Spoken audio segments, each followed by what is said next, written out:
to Beware of Spoilers. I am Adam.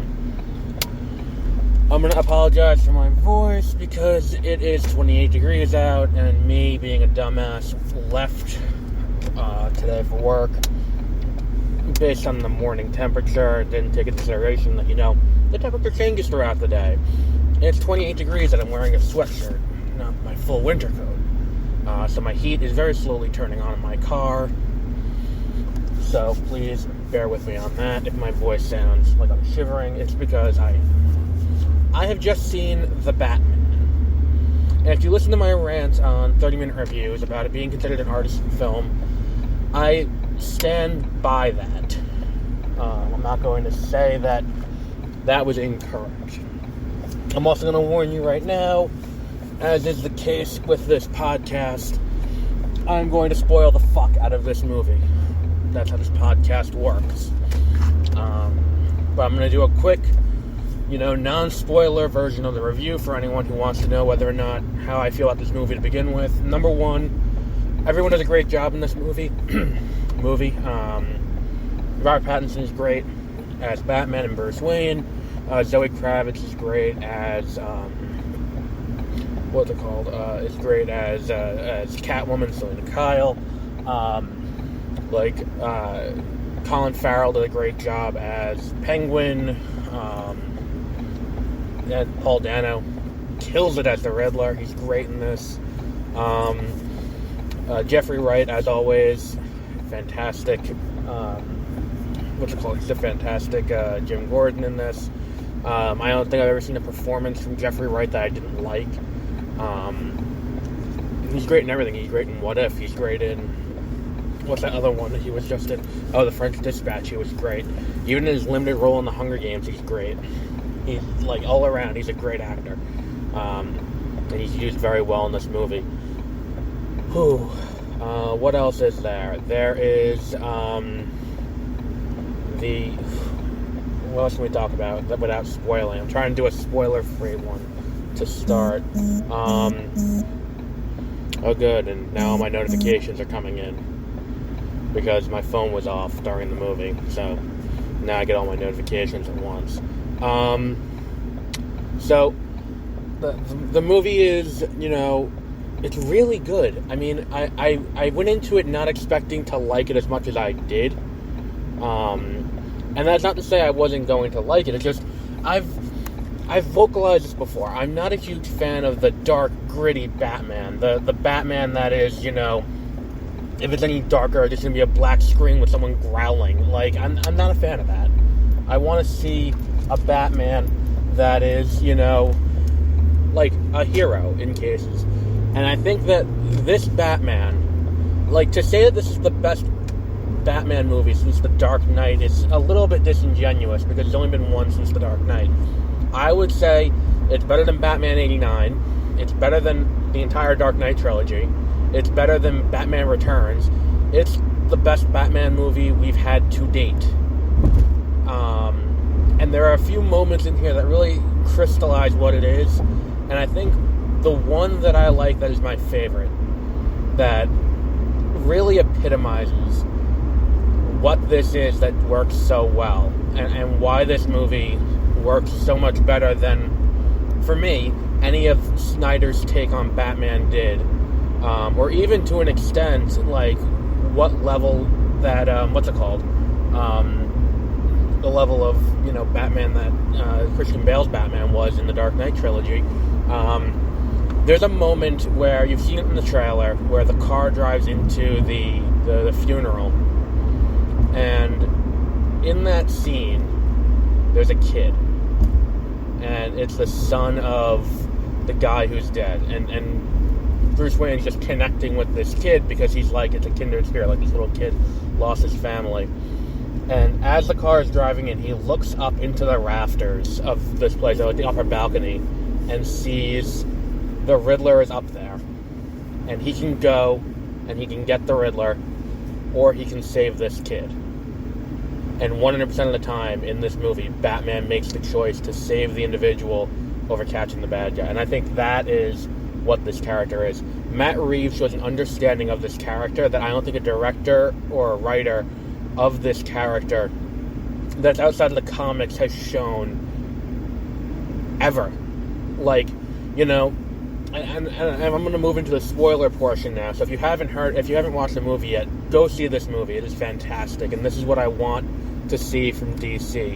And we've seen DC get on the right track between Wonder Woman and Shazam and, you know, and this and now this and you know, Aquaman. And it's like, you know, it's giving me hope for The Flash. Hopefully The Flash is good. You know, I'm not rooting against it. I just don't have high hopes for it. But, you know, seeing this, you know, movie gave me hope for that one. That's how good this movie was. And I've been very articulate, or very open about my feelings towards this Flash movie.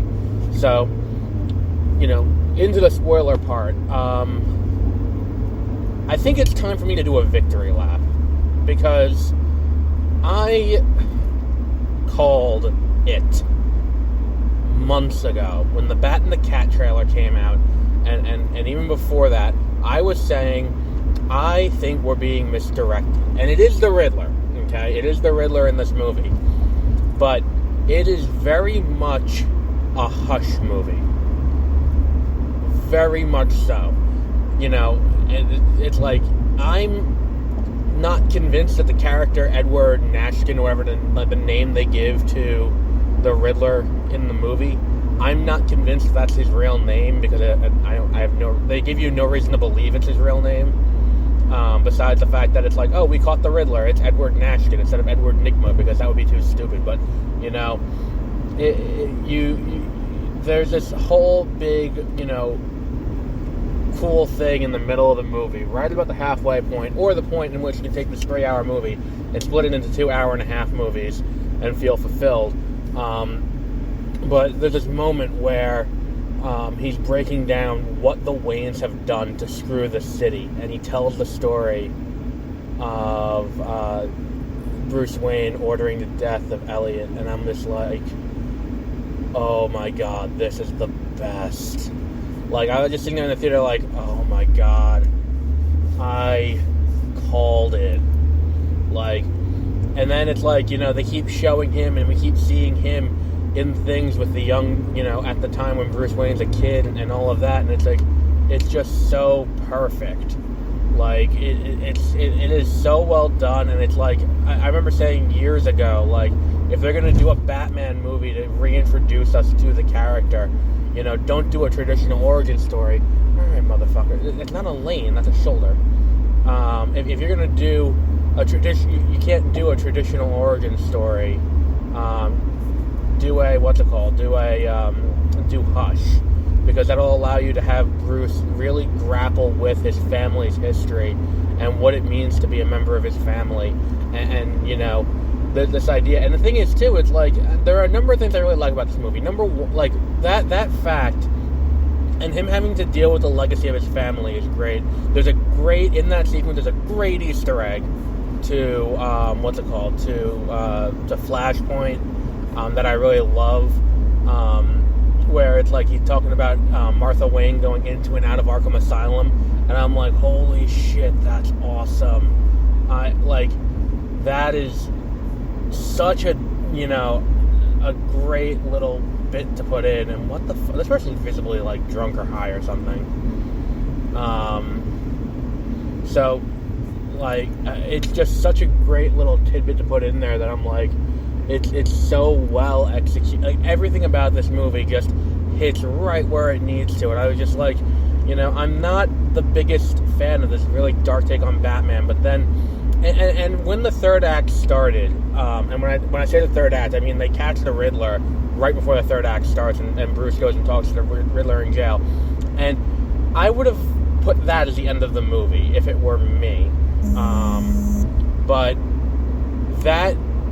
there's stuff that happens in that third act that solidifies this as an origin story, in a way that, you know, it didn't, like that was the big thing for me, is that it's like, it starts out not an origin story where it's like we meet Bruce Wayne, he's been Batman for 2 years, and he's been, you know, doing this, and he has the fear of the criminal element of Gotham City kind of monopolized, because you know, you see the bat signal, you know Batman's there, and we see that very early on in like the first like 10 minutes of the movie, where he's doing this monologue, and it's very noir inspired. It's just it is just such a good, like, everything about it works so well. And when you talk about, like, you know, Batman as a hero instead of Batman as a vigilante who's there to just scare criminals, that's a big distinction. Like, Batman as a hero instead of Batman as a deterrent is what this is setting up, and it does it so well.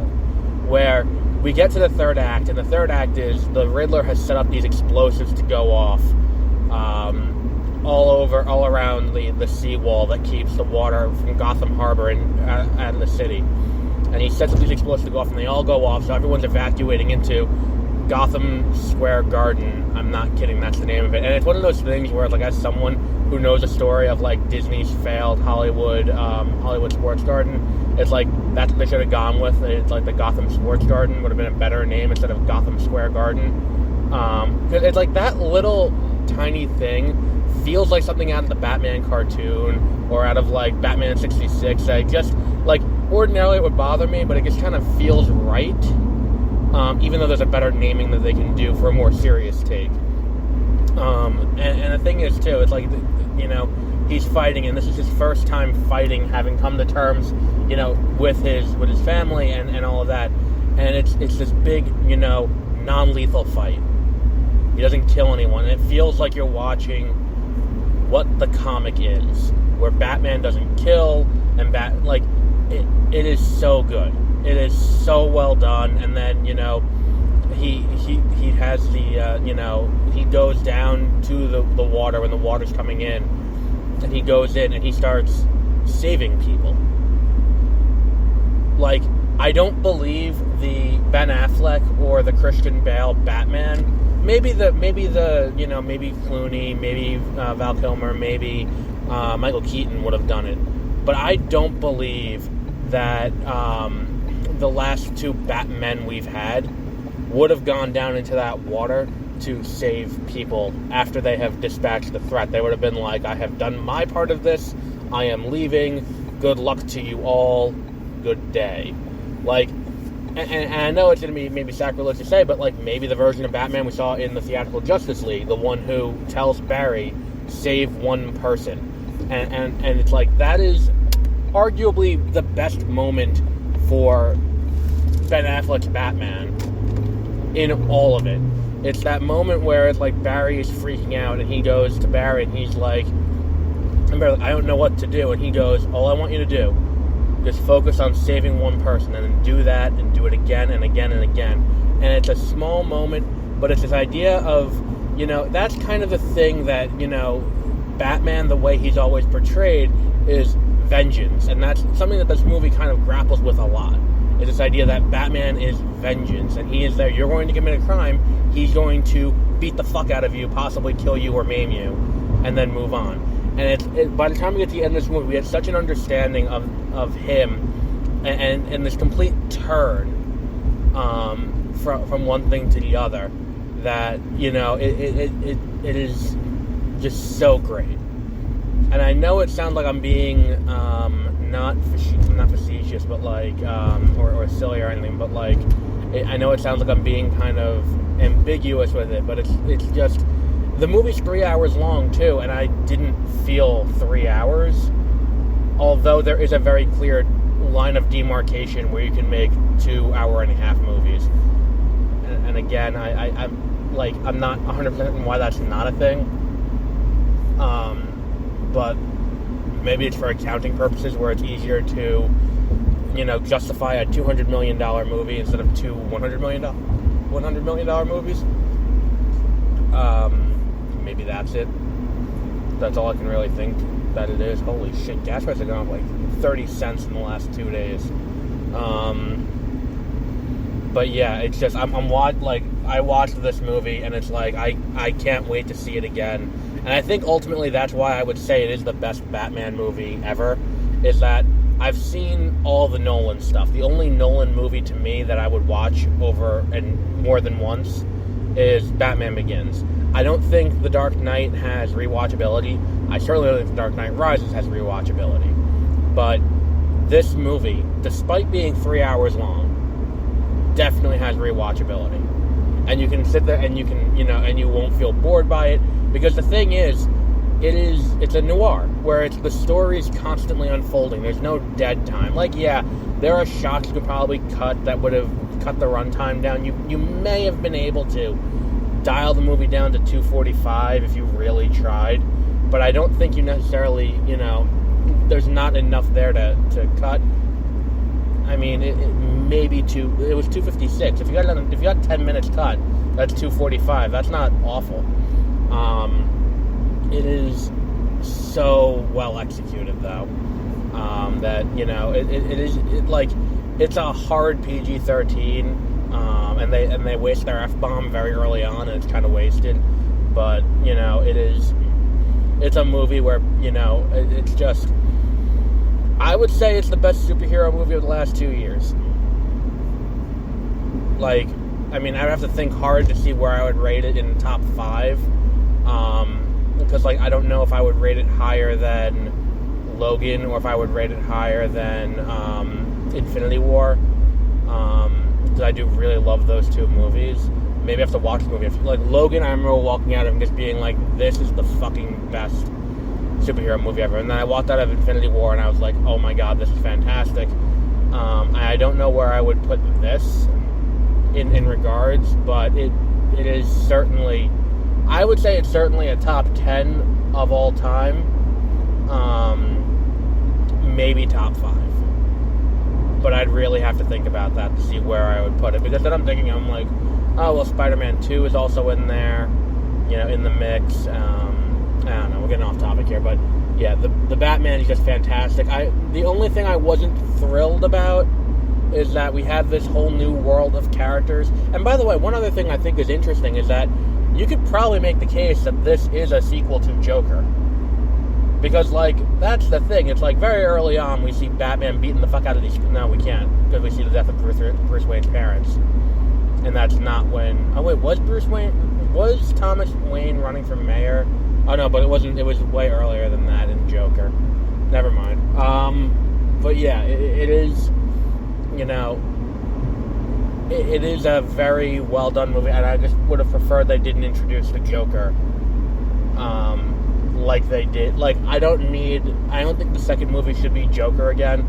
I'm thinking that the next movie could be, the Penguin, they're doing in a spin-off show, which I'm excited for. I want to see the spin-off show. Between Peacemaker and this, I really want to see this spin-off show. I think that, who would I do for the next villain? Because, look, it's going to be Joker. Because they introduced the Joker. We see Barry Keoghan, or however the fuck you pronounce his name, who played Druig on the Eternals. We see, his silhouette, and we hear him laughing when he's talking to Riddler in the cell. There are shades of a lot of comics in here, and there's a lot of Long Halloween and a lot of Hush. But who would I do for, what's it called? Who would I do for the next bad guy? Maybe, I don't know. I want to say someone more obscure, maybe Clayface, but I don't know how well that would mesh with this reality. That's the thing, is that this is a very grounded reality.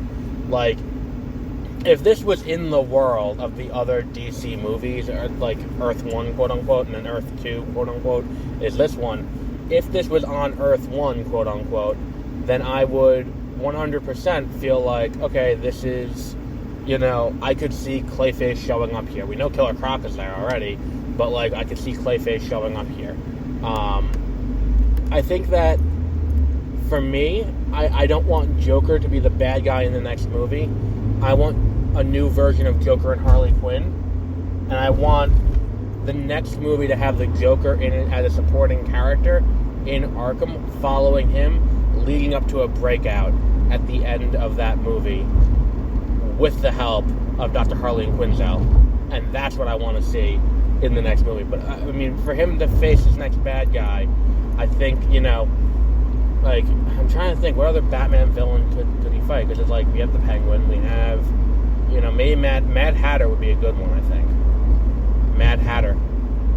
Or Poison Ivy. Poison Ivy or Mad Hatter I want to see for the next one. And I think that would be an interesting kind of thing, especially considering we have this giant flood. I think that, Poison Ivy would fit well with that. So yeah. So we'll wrap up there for today. This weekend we're going to cover a few movies that are out on HBO Max.